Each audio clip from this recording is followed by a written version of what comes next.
दोस्तों आज पेश है फौलादी मछली।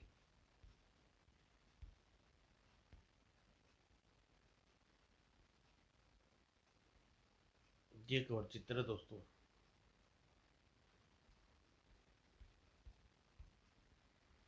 जैक्सन राणा और साका हवा में उड़ते गुब्बारों पर पागलों के समान अंधाधुंध गोलियां चला रहे थे।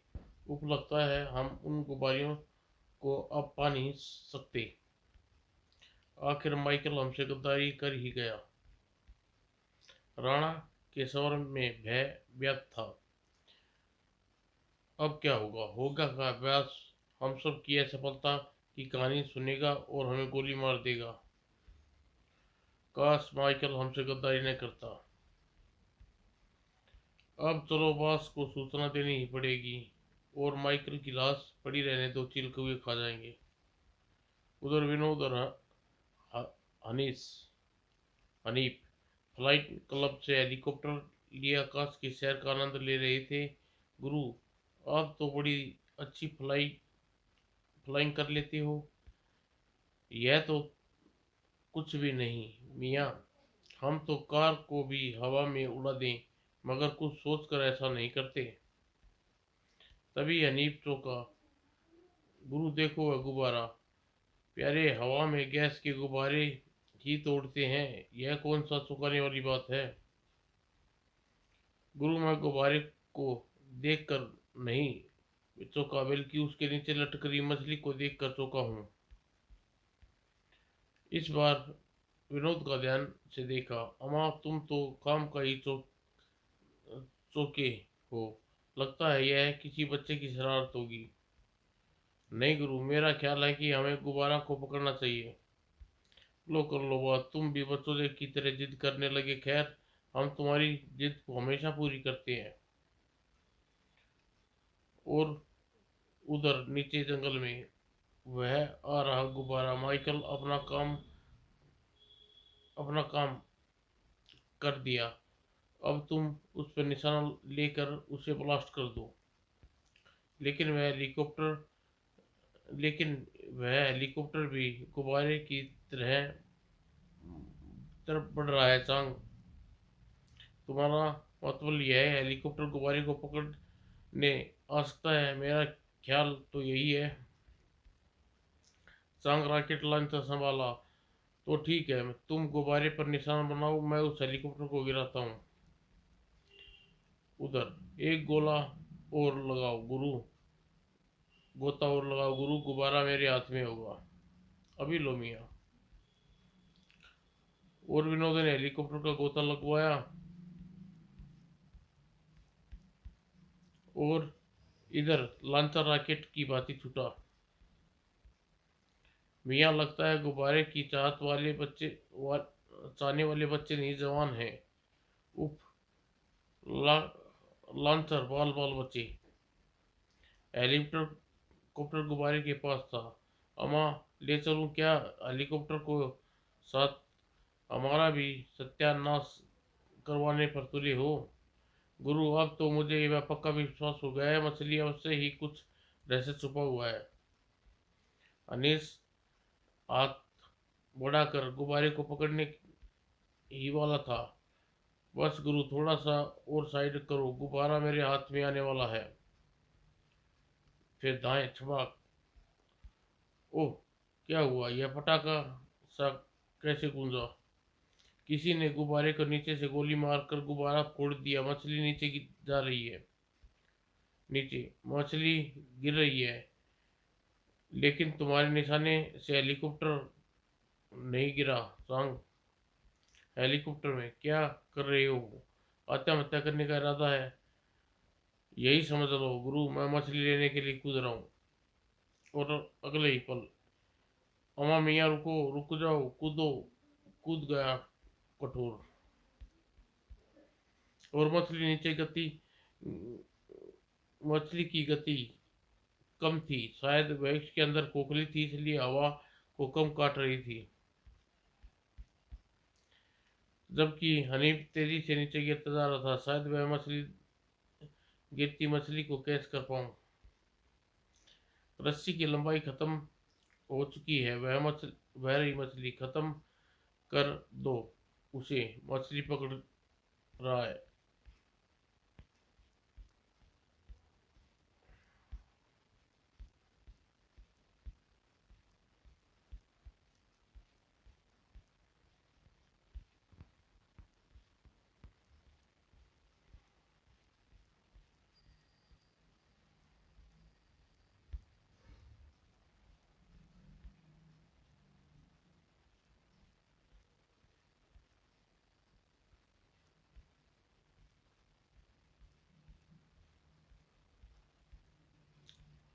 और छलावे की भांति हनीश मछली को लपक लिया। गुरु, हेलीकॉप्टर ऊपर उठाओ। नीचे से लगातार फायर हो रहे थे। खत्म कर दो उसे, निशाना नहीं चूकना चाहिए। और विनोद स्थिति को संभाल और भाग चुका था। मुझे हेलीकॉप्टर को यहाँ से दूर ले जाना चाहिए। वह थ्रोटल को दोबारा दबाता चला गया और हेलीकॉप्टर आकाश की ऊंचाई छूने लगा। वे हमारी रेंज से बाहर चले गई। मैंने दूरबीन से देखा है। वह लड़का बड़ा खतरनाक है। कौन है वह लड़का?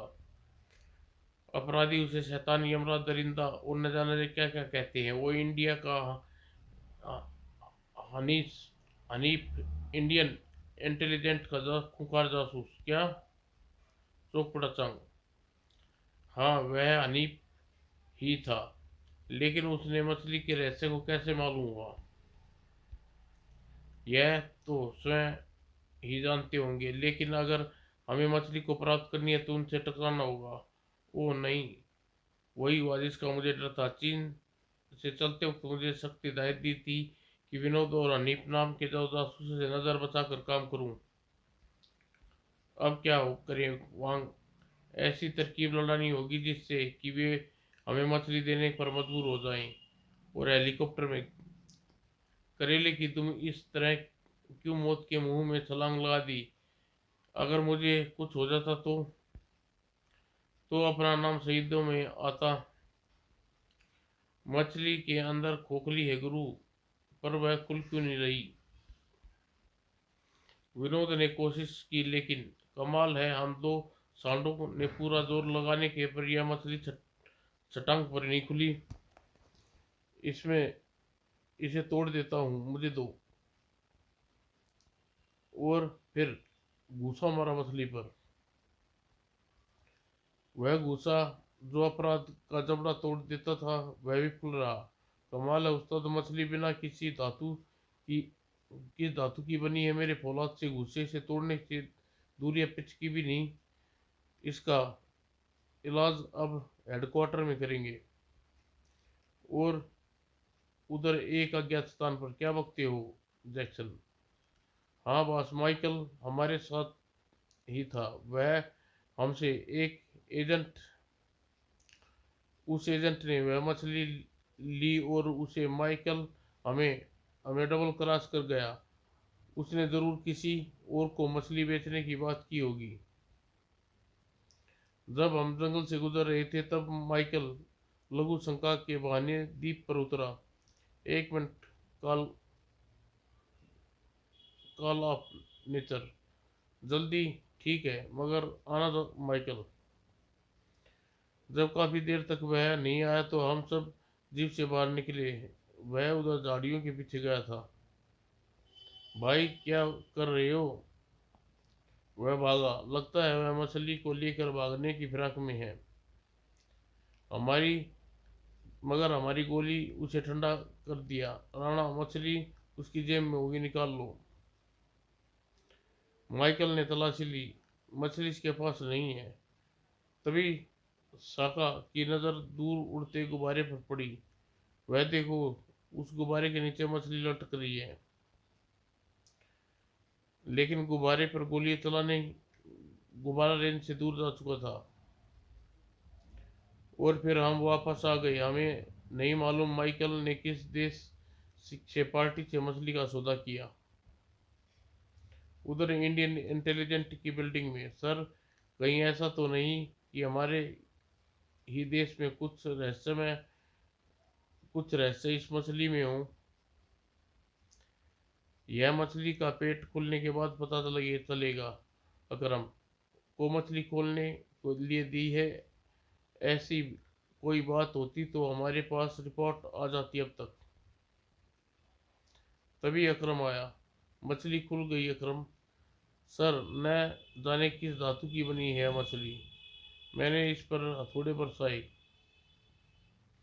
और आरी चलाई, लेकिन सर, इसके मछली पर खरोंच तक नहीं आई। उसकी बात वाकई में चौंकाने वाली थी। क्या यह मछली फौलादी मछली साबित हुई है? अब क्या होगा? और इंटर काम पर आवाज आई, चीफ, एक महत्वपूर्ण सूचना। आज हमें मंगलू थाईलैंड के मशहूर जासूस माइकल की लाश मिली है। क्या माइकल? थाईलैंड के मशहूर जासूस?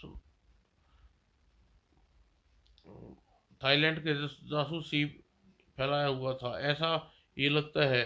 फिलहाल हम चलते हैं, सिर दिए हम उन जासूसों को पकड़ने की कोशिश करेंगे। दोनों बाहर निकले। मैं इन जासूसों को चीर फाड़ कर सुखा दूंगा गुरु। अब मियाँ, कभी कभी मुझे शक होता है कि तुम पिछले जन्म में धोबी या दर्जी थे। अभी तो हम समय चीर फाड़ की सुखाने की बात करते रहते हो। अब क्या? कहाँ चले गुरु? अपने मित्र उपन्यास नागपाल के पास। नागपाल? लेकिन उसके पास क्यों? वो इसलिए प्यारे, हम ऐसी खोपड़ी में यह बात दर्ज है कि मछली के पेट को खोला कैसे जाए। शायद उसे इस बात का कोई अभ्यास नहीं था कि कोई उनका पीछा लगा हुआ है। तो क्या क्यों न मछली का पेट खोल देगा? प्यारेलाल, नागपाल एक जासूसी उपन्यासकार है। दिमाग के मामले में वह 2 किलो ज्यादा दिमाग रखता है। और थोड़ी देर बाद, अरे यह तो उपन्यास नागपाल के पास जा रहे हैं। क्यों नागपाल? कैसे हो? बस सोच रहा था थोड़ी बागवानी कर ली जाए। विनोद बाबू, आप यहाँ? यार, एक समस्या है जिसके लिए तुम्हें जर्नलिस्ट अपने नावलों का अवसर डालते रहते हो। पूरी बात बताकर। अब तुम ही बताओ, अगर तुम्हारे नावल में हीरो के सामने वह मछली होती तो कैसे खोलता? हाँ हाँ, बड़ा सिंपल तरीका है। तभी खिड़की से एक बम अंदर आया। वो जहरीले बम का धुआं। और बम का धुआं इतना असरदार था कि वे दो पलों में बेहोशी के सागर में गोते लगाए। फिर और तीनों को ले चलो वांग। हमें मछली कौन फिर हमें मछली कौन लौटाएगा? तुम नागपाल को ले चलो, उसके बदले में दोनों मछली पहुंचाएंगे। लेकिन क्यों? ये एक उपन्यासकार के बदले? यह सिर्फ उपन्यासकार नहीं बल्कि विनोद का जान से प्यारा दोस्त भी है। और वे नागपाल को बेहोश शरीर को लाद कर चल दिए। उसी शाम संध्या टाइम में आज की ताज़ा खबर। भारत के मशहूर उपन्यासकार नागपाल का अपहरण, उसके बदले मछली की मांग की है। होश में आने के बाद विनोद हनीस हनीफ चीफ के सामने यह खबर पड़ी। पड़ी क्या सर? हम तो खुद गवाह हैं इस खबर अपहरण के। पर आपने पता किया कि संध्या टाइम्स में यह खबर किसने भेजी? प्रेस वालों का कहना है कि यह खबर एक लिफाफे से प्राप्त हुई है और मसालेदार समझकर उसे छाप दी। मछली कहाँ पहुंचानी है? लाल सागर में खड़े एक शिप गोलाइड पर शाम 4 बजे। घायल शेर की से भी ज्यादा खुखार आवाज में गुर्राया हनी, सर, मैं उन जासूसों की वही लाल सागर में कब्र बना दूंगा। शांत से काम लो हनीश मियाँ, क्यों पजामे से बाहर हुए जा रहे हो? हमारे परम मित्र की जिंदगी का सवाल है। उधर बास देखो, अखबार पढ़कर आप भी चौंक उठेंगे। और सचमुच बास चौंकने पड़ा पूरी खबर सुनकर। लाल सागर में चीन के पास कहीं चीनी जासूस तो नहीं। ये चाहे जो भी हो, एक बात पक्की है कि मछली अब विनोद और हनीश के पास है। वे नागपाल की खातिर उसे देने के लिए लाल सागर जरूर जरूर जाएंगे। फिर क्यों ना हम विनोद और हनीश से रास्ते में मछली उड़ा ले। आइडिया अच्छा है, पर मान लो कि हमें धोखा देने में कामयाब हो गए तो इस समस्या से निपटने के लिए हमें दो ग्रुप में बढ़कर काम करना होगा बॉस। एक ग्रुप विनोद और अनिश पर मछली हटाने की कोशिश करेगा। दूसरा ग्रुप लाल सागर में शिप पर निगाह रखेगा। अगर यहाँ का ग्रुप फेल हो गया तो दूसरा ट्रांसमीटर पर ग्रुप से संपर्क कर देगा। मुझे तुम्हारी योजना पसंद आई पर है। हम सिर्फ चार हैं, जबकि इस काम के लिए काफी आदमी चाहिए। इसके लिए हम यहाँ के स्थानीय गुंडों को खरीद सकते हैं बॉस। और एक महत्वपूर्ण बात यह है कि बॉस शायद मछली का पेट से विनोद हफीज को खोला नहीं खोला, वरना वे मछली का रहस्य जान जाते। मछली को सिर्फ तीन आदमी खोल सकते हैं, एक मैं, एक एजेंट और तीसरा हमारे थाईलैंड के चीफ। और लाल सागर में खड़े शिप में ग्लाइड में नागपाल। मैं तुम्हें हरगिज नहीं बताऊंगा कि मछली कैसे खुलेगी। तुम वह मछली पाकर उसे खोल नहीं पाओगे। हाँ हाँ मिस्टर नागपाल, हम चीनी एजेंट हैं। तुम नहीं बताओगे तो हम स्वयं उस मछली को खोल लेंगे। और अगले दिन नागपाल के अपहरण की खबर अखबारों के मुख्य पृष्ठ पर छपी थी। भारतीय के प्रसिद्ध जासूस उपन्यासकार नागपाल एक मछली के खातिर सनसनी खोज से अपहरण। और नागपाल के चहेते ने पुलिस के नाक में दम कर दिया। हमें सिर्फ ही अपना प्रिय उपन्यासकार चाहिए। ऐसे कलम के धनी को कभी कभी पैदा होते हैं। थाने में सर, थाने के बाहर उपन्यासकार नागपाल के चाहने वाले का जमघट लगा है। ओह, एकमात्र उपन्यासकार, कलम का जादू इतनी अधिक लोगों पर असर डालता है, पाठक उसके लिए मरने मारने पर तैयार है। विश्वास नहीं होता, लेकिन सच तो सच था। अगर शाम तक हमें हमारा प्रिय उपन्यासकार नहीं मिला तो हम आग लगा देंगे। एक मछली की खातिर हम अपने प्रिय लेखक को मरने नहीं देंगे। हमें शाम तक यहीं बैठे रहेंगे। बैठ जाओ बैठ जाओ। और 4 बजने से पहले ही विनोद हनीश कार में हेडक्वार्टर से निकले। अभी कार बंदरगाह से कुछ ही किलोमीटर दूरी पर थी। क्या हुआ गुरु? लगता है उन जासूसों ने मछली को पाने की बहुत जल्दी है। खैर हमें क्या, हम भी यहीं दे देंगे मछली। और जब वे लोग उतर कर कार से राणा और साका उन आदमियों के साथ नीचे उतरे। अमामिया, हमने तो सोचा था कि कोई पहाड़ से हमसे टकराने वाला, पर तुम तो थाईलैंड के चूहे राणा और राका। खबरदार, अपने हाथ ऊपर कर लो। विनोद और हाफिज जानते थे कि तुम बहुत खतरनाक हो। चुपचाप मछली निकाल कर हमारे हवाले कर दो। पहले हमें नागपाल की सूरत दिखाओ प्यारे, फिर आराम से मछली लेकर मुजरा मुरब्बा बनाकर खा लेना। नागपाल का अपहरण हमने नहीं किया। क्या झूठ बोलता है कुत्ते, मैं तेरा खून पी जाऊंगा। दूसरी बात सुन। और विनोद हमें चौंक पड़े। क्या? इसका मतलब मछली के लिए नागपाल का अपहरण चीनी एजेंटों ने किया है। हमारा यही अनुमान है। अब तुम चुपचाप मछली दे दो। फिर भी कमाल ही तो कर दिया था छलाओं ने। लो मछली लो कुत्तो, थोड़ा। और दुश्मनों की गने पलक झपकते ही विनोद और अनीस के शोले बरसाने शुरू कर दिए। पर दोनों जांबाज छलावे की भांति गोलियों को चकमा दे रहे थे। गुरु, अब ये मेरे कहर से नहीं बच सकते। मरवा दिया ना चले, अब बंदरों की भांति उछल कूद करनी पड़ रही है। संगाट। दोनों हवा में कलाबाजी खा रहे थे। इनका कोई पटाखा अगर हमसे टकरा गया तो हमारी आत्मा छूमंतर हो जाएगी। मैं इन्हें अभी छूमंतर कर देता हूँ गुरु। और बीच में और इसी बीच आगे कब हनीस ने रिवॉल्वर उसके हाथ में आ गया और हनीस शैतान बन चुका था और फिर उन पर कहर साका ग्रुप पर बरसा तो मौत की पनाह मांगने लगे। आह अमा चेले, क्या कर रहे हो तुम अहिंसावादी, यह कहाँ मानेंगे अब।